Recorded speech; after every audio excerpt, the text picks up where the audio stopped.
Hello viewers, আসসালামু আলাইকুম। কেমন আছেন সবাই? আশা করছি যে যেখানে আছেন ভালো আছেন, সুস্থ আছেন। আর সবাইকে স্বাগতম আমার এনার ডেইলি লাইফ চ্যানেলে। তো আশা করছি আজকের ভিডিওটি ভালো লাগবে। আমি আমার মেয়েকে একটু লাল চা করে দিলাম টোস্ট দিয়ে, ও এখন এটা খাবে। তো ওকে নাস্তাটা দিয়ে আমি গিয়ে দুপুরে রান্নার আয়োজন করব। তো দুপুরে আজকে রান্না করব গিয়ে গরুর বিরিয়ানি অথবা গরুর মাংসের বিরিয়ানি অথবা তেহারি, যেটা খুশি বলা যেতে পারে। তো আমি গিয়ে সকালবেলা মাংসটা ভিজিয়ে রেখেছি। তো ভিজে গেছে, এখন এটাকে ধুয়ে পরিষ্কার করে ছোট ছোট টুকরা করে নিয়েছি।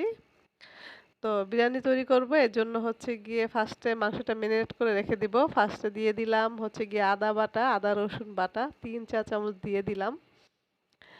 আর গিয়ে এটা গিয়ে বাদাম বাটা। তো এটা দিয়ে দিচ্ছি 2 চা চামচ দিয়ে দিচ্ছি বাদাম বাটাটা।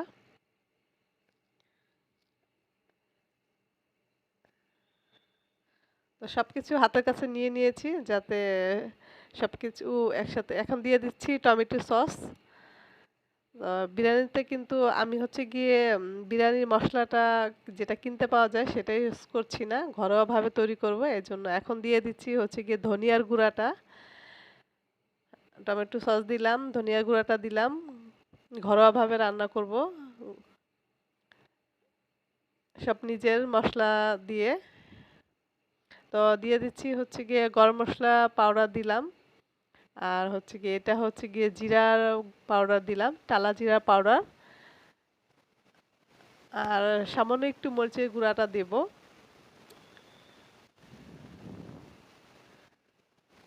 আর গিয়ে দিয়ে দিচ্ছি লবণ।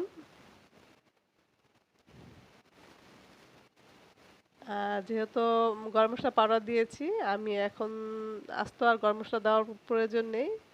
দিয়ে দিচ্ছি তেজপাতা। আর গিয়ে জয়ফল দিয়ে দিলাম।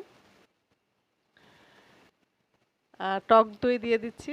তো বিরিয়ানি তৈরি করতে গেলে কিন্তু এগুলো লাগে, টমেটো সস, একটু মরিচের গুঁড়া, টক দই, বাদাম পেস্ট, এটা কিন্তু দিতে হয়। তো আমার সবগুলো মশলা এখন দেওয়া শেষ। এখন আমি ভালোভাবে হাতে মেখে রেখে দেব আধা ঘন্টার জন্য, এভাবে, যাতে মশলাগুলোর সাথে মাংসটা সেট হয়ে যায়।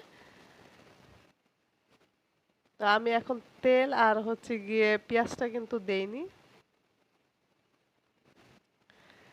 আধা ঘন্টা পর আমি একটি চুলায় কড়াই বসিয়ে দিয়েছি। এখন গিয়ে দিয়ে দিলাম তেল আর পেঁয়াজ দিয়ে খুব ভালোভাবে ভেজে নেব,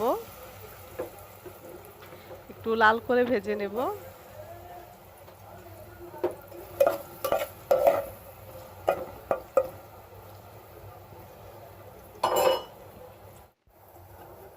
আর আমি কিছুটা কয়েক টুকরো আলু দিব বিরিয়ানিতে। আলুটা দিলে একটু ভালো লাগে, অল্প কয়েক টুকরা নিয়েছি, এটা একটু ভালোভাবে ভেজে নেব। তো আলুটা ভাজতেছি, আর এদিকে কিছু থালা বাসনও আমি ধুয়ে নিয়েছি নাস্তা করার পর। তো না, থালা বাসনগুলো ধুয়ে রান্নাটা বসিয়ে দিলাম। তো বেশি কিছু করব না, আজকে শুধু বিরিয়ানিটাই রান্না করব।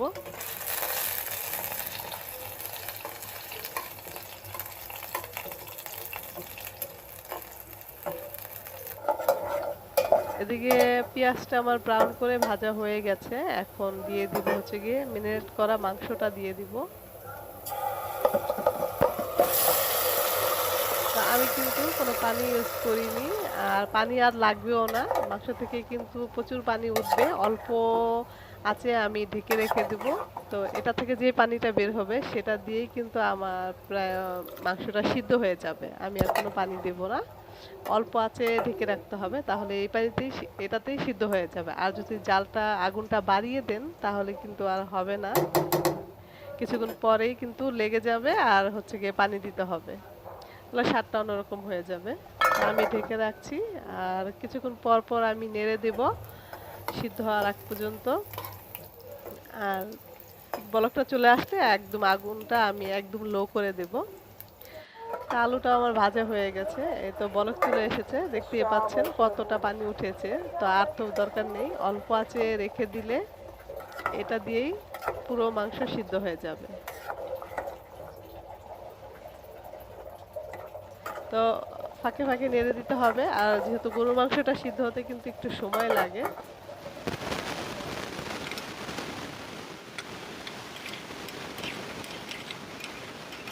তো এভাবে আমি 10-15 মিনিট পর পর হচ্ছে গিয়ে নেড়ে দিচ্ছি। তো এখন মোটামুটি আমার সিদ্ধ হয়ে গেছে, একটু মাখা মাখা অবস্থায় নামিয়ে রাখবো একদম। তো এটাকে এখন নামিয়ে নিলাম। আর হচ্ছে কি বিরিয়ানিটা তৈরি করবো আমি সরিষার তেল দিয়ে, এই জন্য একটি ফ্রাই প্যানে সরিষার তেল দিয়েছি। আর পোলাও চালটা আমি ধুয়ে ঝরিয়ে রেখেছি, তো সেটা দিয়ে দিলাম। তো একটু নাড়াচাড়া করে কিছুটা ভেজে আমি এখন মাংস পানি দিয়ে দিব।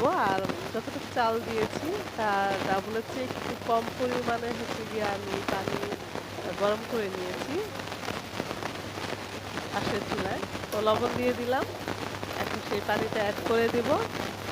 আর হচ্ছে গিয়ে আমি একটু মেপেই পানিটা দিই, নয়তো আমার একটু এখনো সেই ইটা হয়নি, যেহেতু অনুমান করে দিলে আমার কম বেশি হয়ে যায়, দেখা যায় কোনো সময় নরম হয়ে যায়। তো এই জন্য আমি এখন পানিটা মেপেই ফুটিয়ে নেই। তো পানিটা দিয়ে দিলাম। তো পানিটা যখন বলক আসবে, তো এই পর্যায়ে আমি কিন্তু এখন মাংসগুলো দিয়ে দিব। মাংস আর আলু ভেজে রেখেছি, এগুলো এখন দিয়ে দিব একদম। ফার্স্টে দিয়ে দিলে, প্রথমেই দিয়ে দিলে হয় কি, মাংসটা রস বা যত মশলা আছে সব চাউলটা নিয়ে যায়, মাংসগুলো একদম শুকনা হয়ে যায়। এই জন্য একটু পরে দিচ্ছি মাংসটা আমি।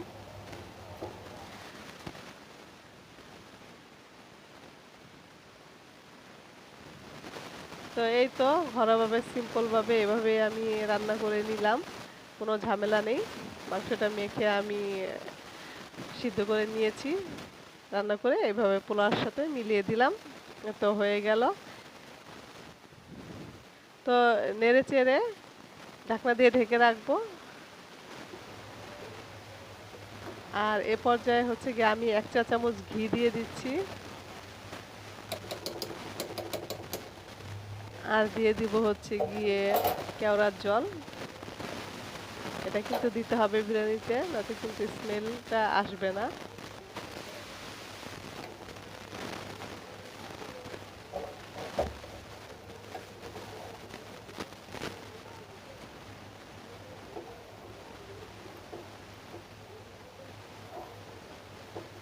তো এখন আমি এটাকে ঢেকে রেখে দিলাম। তো 5-7 মিনিট পর আমি কিন্তু দমে দিয়েছি, আর প্রায় হয়ে এসেছে। আমি তো চুলাটা অফ করে দিব। আর চুলাটা অফ করে এভাবে রেখে দেবো 10 মিনিট। আর অনেকটা ঝরঝরে হয়েছে, আর খুব সুন্দর গ্রান বের হয়েছে।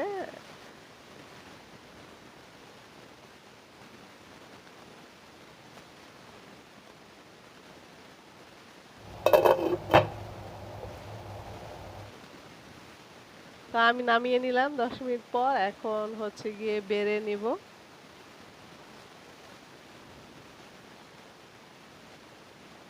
তো কালারটা কিন্তু খুব সুন্দর এসেছে, আর খুব সুন্দর স্মেলও বের হয়েছে।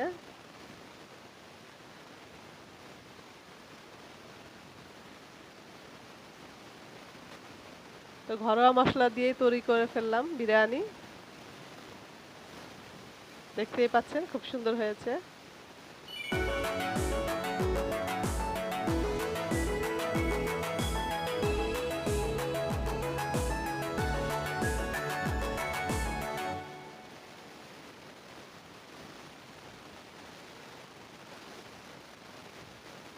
তো মা আর মেয়ে দুপুরে খাবারে আজকে হচ্ছে গিয়ে খাবো হচ্ছে গিয়ে বিরিয়ানি। তো বিরিয়ানির সাথে কিন্তু একটু কোল্ড ড্রিঙ্কস না হলে ভালো লাগে না। তাই এখন হচ্ছে গিয়ে আমি আমার খাবারটা বেড়ে নিচ্ছি। তো ঘরোয়াভাবে যদি খেতে চান, তাহলে কিন্তু এভাবে এই প্রসেসে বাসায় তৈরি করে খেতে পারেন, খুব ভালো লাগবে আশা করছি। আর যদি ভালো লেগে থাকে তাহলে একটি লাইক দিয়ে চ্যানেলটিকে সাবস্ক্রাইব করে পাশে থাকা বেল বাটনটি বাজিয়ে দিবেন। আর অনেকে চ্যানেলটিকে সাবস্ক্রাইব করে কিন্তু হচ্ছে গিয়ে সাবস্ক্রাইব হয় না, কারণ হচ্ছে গিয়ে দেখা যায় ভিডিওটা অন্তত 5 মিনিট দেখে সাবস্ক্রাইব করবেন, তাহলে। আর যারা আমার চ্যানেলটিকে সাবস্ক্রাইব করবেন তাদের চ্যানেলটি, আমিও তাদের পাশে থাকবো। কথা দিচ্ছি। তো আজকের মতো এখানে বিদায় নিচ্ছি। আল্লাহ হাফেজ।